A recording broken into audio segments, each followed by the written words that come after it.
मियाँ नसीरुद्दीन कृष्णा सोबती।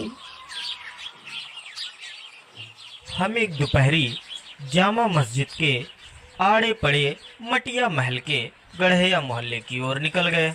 एक निहायत मामूली अंधेरी सी दुकान पर पटापट आटे का ढेर सनते देख ठिठके। सोचा सेवइयों की तैयारी होगी। पूछने पर मालूम हुआ खानदानी नानबाई मियाँ नसीरुद्दीन की दुकान पर खड़े हैं। मियाँ मशहूर हैं 56 किस्म की रोटियां बनाने के लिए। हमने अंदर झांका तो पाया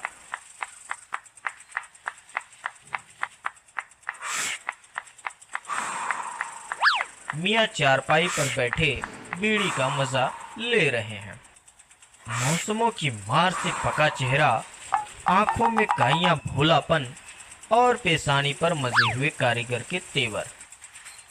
हमें गाहक समझ मियाँ ने नजर उठाई और कहा, फरमाइए। झिझक से मैंने कहा, आपसे कुछ एक सवाल पूछने थे। मियाँ नसीरुद्दीन ने घूर कर देखा और कहा, मियाँ कहीं अखबार नवीस तो नहीं हो? यह तो खोजियों की खुराफात है।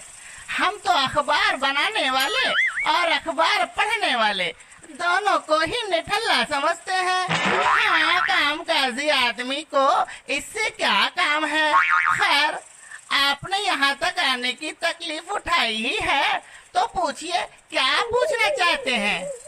जी पूछना यह था कि किस्म किस्म की रोटी पकाने का इल्म आपने कहाँ से हासिल किया। मियाँ नसीरुद्दीन ने कहा, जो कुछ भी सीखा अपने वालिद उस्ताद से ही। मतलब यह कि हम घर से ना निकले कि कोई पेशा अख्तियार करेंगे। जो बाप दादा का हुनर था वही उनसे पाया और वालिद मरहूम के उठ जाने पर आ बैठे उन्हीं के ठीहे पर। आपके वालिद?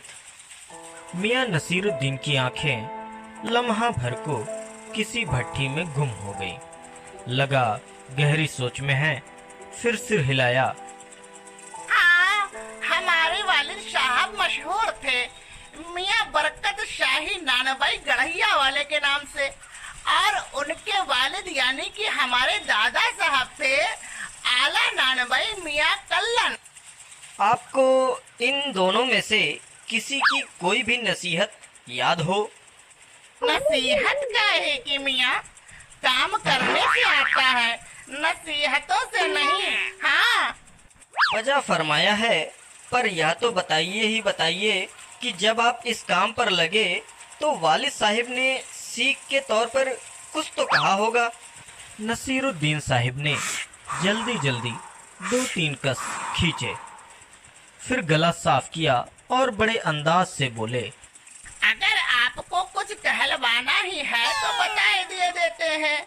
आप जानो, जब बच्चा उस्ताद के यहाँ पढ़ने बैठता है तो उस्ताद कहता है कह अलिफ, बच्चा कहता है अलिफ।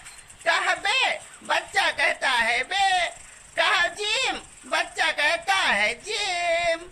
इस बीच उस्ताद जोर का एक हाथ सिर पर धरता है और शागिर्द चुपचाप परवान करता है। समझे साहिब, एक तो पढ़ाई ऐसी और दूसरी। बात को बीच में छोड़ सामने से गुजरते मीर साहिब को आवाज दे डाली। कहाँ भाई मीर साहिब, सुबह ना आना हुआ, पर क्यों? मीर साहिब ने सिर हिलाया। मियाँ अभी लौट कर आते हैं तो बतावेंगे। आप दूसरी पढ़ाई की बाबत कुछ कह रहे थे ना? इस बार मियाँ नसीरुद्दीन ने यूं सिर हिलाया कि सुकरात हो। हाँ, एक दूसरी पढ़ाई भी होती है। सुनिए, अगर बच्चे को भेजा मदरसे तो बच्चा ना कच्ची में बैठा, ना बैठा पक्की में, ना दूसरी में, और जा बैठा तीसरी में। हम तो पूछेंगे कि उन 3 जमातों का क्या हुआ, क्या हुआ उन 3 क्लासों का। जरा सी देर को मान लीजिए हम बर्तन धोना ना सीखते, हम भट्टी बनाना ना सीखते, हम भट्टी को आंच देना ना सीखते, तो क्या हम सीधे सीधे नानबाई का हुनर सीख जाते? मियाँ नसीरुद्दीन हमारी ओर कुछ ऐसे देखा किए कि उन्हें हमसे जवाब पाना हो। फिर बड़े ही मजे अंदाज में कहा, कहने का मतलब साहब यह कि तालीम की तालीम भी बड़ी चीज होती है। मैंने सिर हिलाया। है साहिब, माना। आपने खानदानी नानबाई होने का जिक्र किया, क्या यहाँ और भी नानबाई हैं? मियाँ ने घूरा। बहु तेरे पर खानदानी नहीं। सुनिए, दिमाग में चक्कर काट गई एक बात।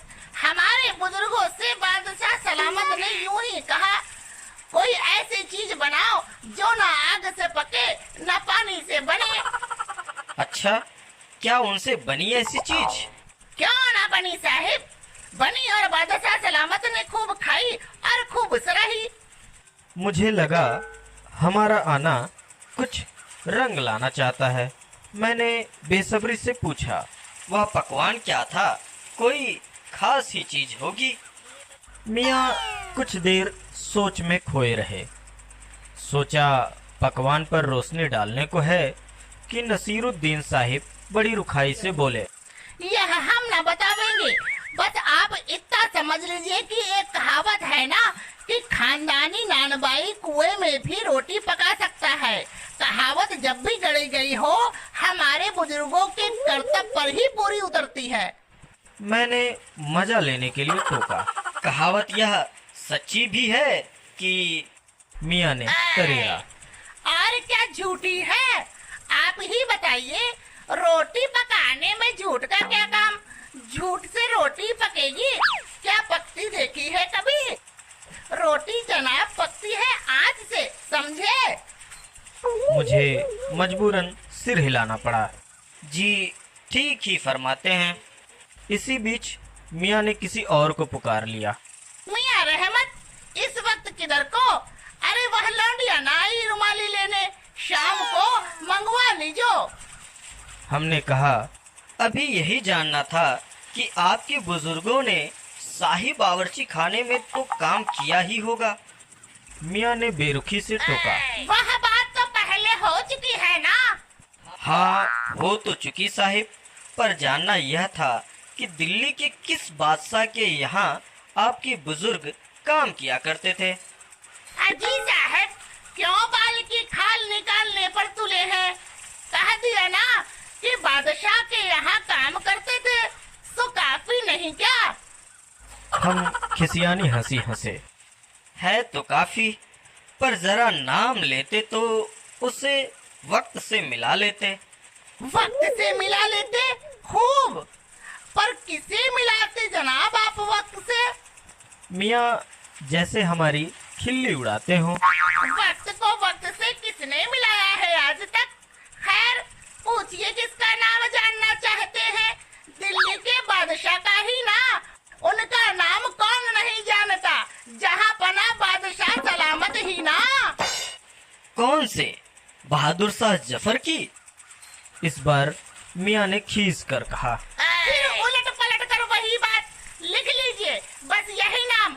आपको कौन बादशाह के नाम चिट्ठी रुका भेजना है कि डाक खाने वालों के लिए सही नाम पता जरूरी है?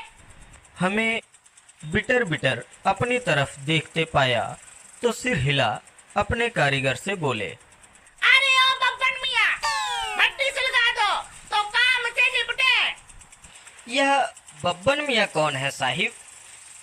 मियाँ ने रुखाई से जैसे फांक ही काट ली हो। अपने कारीगर हैं और कौन होंगे? हमने कहा, ये कारीगर लोग आपकी शागिर्दी करते हैं? खाली शागिर्दी ही नहीं साहिब, गिनकर मजदूरी देता हूँ। 2 रुपए मन आटे की मजूरी, 4 रुपए मन मैदे की मजूरी। हाँ, ज्यादातर भट्टी पर कौन सी रोटियां पका करती है?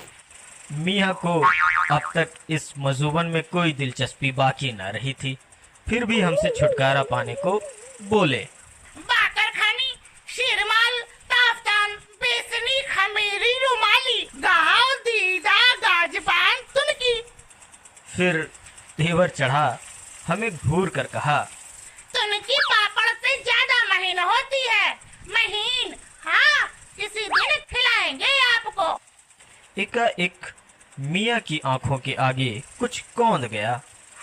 एक लंबी सांस भरी और किसी गुमशुदा याद को ताज़ा करने को कहा।